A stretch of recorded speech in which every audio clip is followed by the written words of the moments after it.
Hey, what's up, guys? Welcome to English Football Club Barcelona, your Barcelona's channel in English.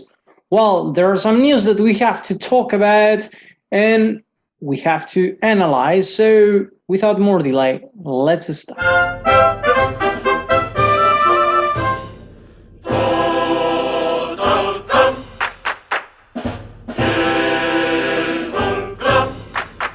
Well, Barcelona comes back from their stage in Austria, and we have bad news, really bad news.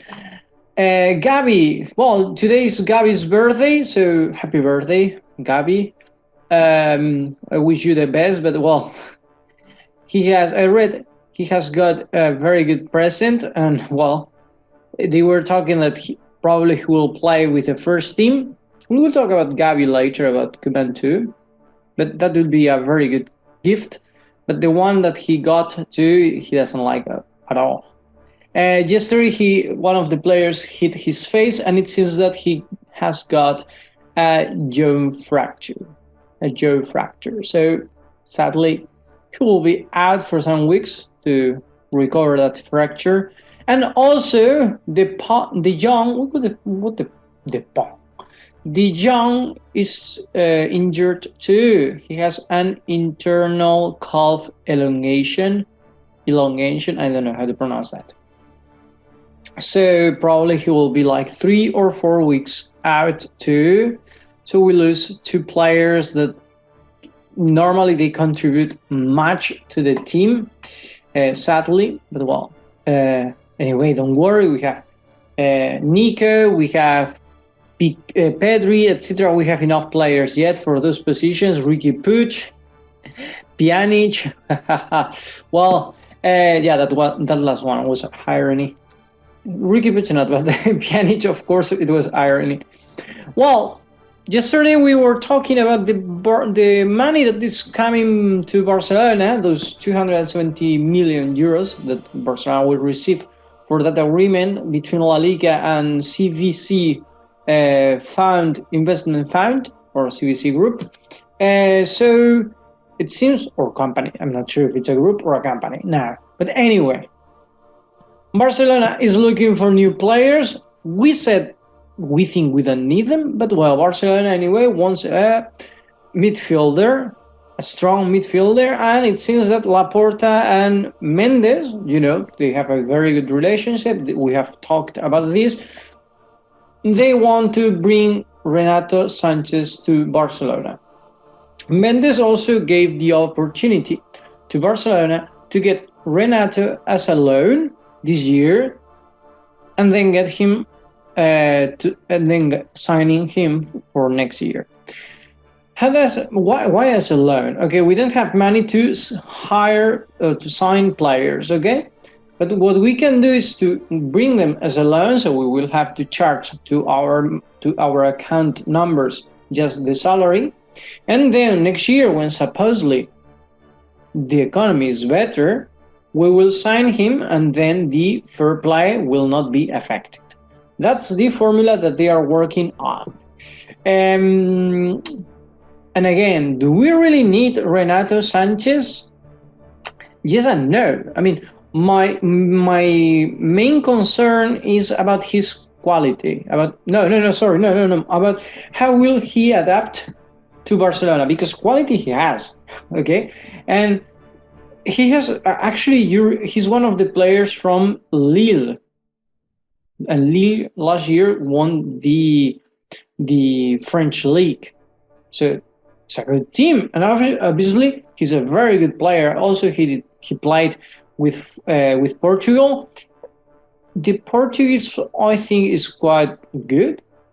When I saw him on the Euro Cup, I liked it, how he played, but again, my concern is how he will adapt to our team, because the midfield position is not exactly easy to adapt to. Okay, so it's hard.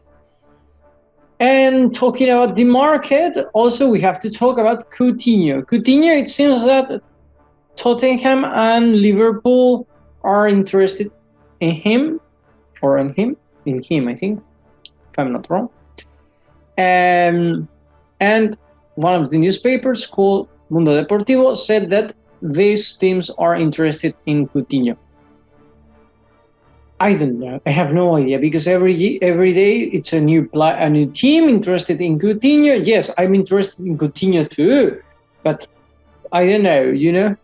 Anyway, his agent is trying to find a solution for Coutinho, because, as you know, Barcelona doesn't want him. His salary is too high. Actually, it seems that even though if he plays 100 matches with Barcelona, which is in 10 if he plays the matches more, Barcelona will have to pay 20 million euros more. Barcelona has said that that's not true, really.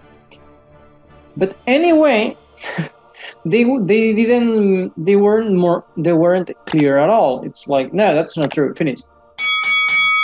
If in England they say that clause is in the contract, I believe, really. It doesn't matter what Barcelona says, because in Liverpool they have been quite clear that that's the number of matches and that's the quantity. So I think that clause exists, really. But well, anyway, Koeman wants him if the team doesn't sell him. So I'm not sure what's going to happen with Coutinho, but if he says, I personally don't like him. I think we did our best, we tried, but he didn't adapt, and we have to let him go and go back to the Premier League, where he was one of the best players of that tournament. Well, talking about the market, the team today, or in this week, Umtiti and Piqué are going, his agents, or their agents, are going to meet Barcelona's Barcelona board of directors, and they are going to talk about their future. About Piqué, Barcelona wants to reduce his salary in order to increase the number of years that he will be linked to the club. But for Umtiti, they want to tell him directly that leave. Something like when your parents, you don't have a job, and they are a bit tired of you, and then your father reaches your home and say, "Hey, find a job and go to live alone." So the same. That's what they are going to do to Umtiti. But instead of finding a job, find another team and leave us alone. Okay, or leave us in peace. So I have nothing to tell about that. I think it's more logical. Umtiti, when he played against a second B division team, second division and first division yesterday, he played, I don't know how many minutes, not much, or not many, and then one of the goals, he fell. He fell, and it was like, what are you doing, man? You were not in the play. Well, he was in the play, but it was the other defender, and now I don't remember who tried to stop the shoot. Umtiti was around there. He should be on the other marking or taking care of the player who was behind him.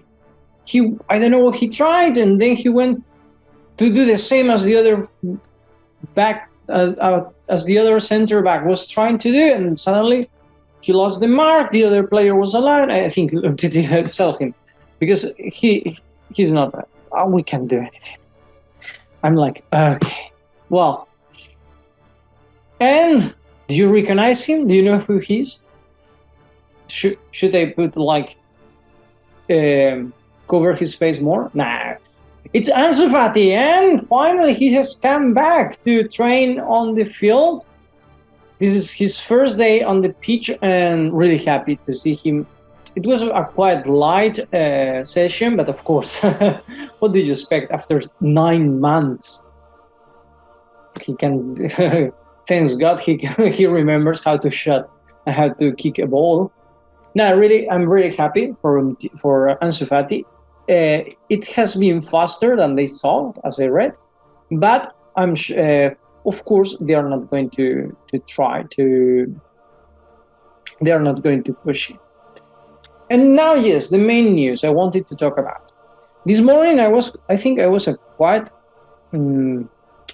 hard, right? Criticizes much this man, and this is why. I said first mistake, it was putting Gavi as a wing, as a right wing. And then I said, and then he came back to the system, to 5-3-2. And after that, I said, if it was another coach, I would say he prepared, but it's Koeman, and I'm not that sure. Well, thinking that he put Gavi as a wing, I think he thought it. Like, if we can, as he saw already, the other team, and I'm talking about Stuttgart, pressuring so high, and they couldn't create chances, I think Koeman thought, okay, let's put this player, let's do this, let's change the system if they play with the same pressure. The problem is that we came back to a system that for Barcelona, well, it worked last year, he defended himself, but this year, the 4-3-3 was working quite good, and he didn't give it even 5 minutes. And suddenly he changed, he put De Jong as a center back. That personally, I have nothing to say about De Jong. He played really well in that position, but it's not his position. And you are losing a lot of quality from De Jong, putting him as a center back.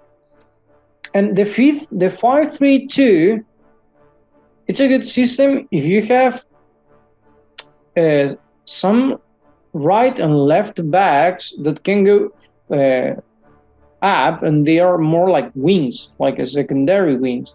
And that's what Dest and Alba can do perfectly. They do it perfectly. The problem is that this system, you have to put Nico, who is a midfielder defender, and Busquets, who is another midfielder defender, as a midfielder. And these are not their natural positions, so it's a bit complicated, this system. That drastically, it was nothing. It didn't work. And I hope Koeman learned from this, but I don't think so. It's literally, sincerely, I think he's going to play with this system again. As far as he finds problems with the 4-3-3, he will make this change. And let's see how it works. Last year it worked quite good, but thinking that we have some players that comes from the youth teams that plays with a 4-3-3 is going to be hard to adapt to them. But well, let's see. And we were talking yesterday and this morning that Messi is going to renew, so his father is here to finally get an agreement. They are talking, probably in this moment they are talking, and they are seeing how to change or how to reach an agreement. And then in a few hours, I'm sure they are going to sign the new contract. And well, a contract that we will talk about this properly in another video. We don't have time, and also it's going to be a bit special to talk about this contract because it has some important points that I want to point at. And well, guys, so probably tomorrow we will be talking about this, about the Messi's new agreement or Messi's new contract, and nothing else. Thank you for watching us. Before leaving, let me ask you, what do you think about the system of 3-5-2? I really want to know your opinion.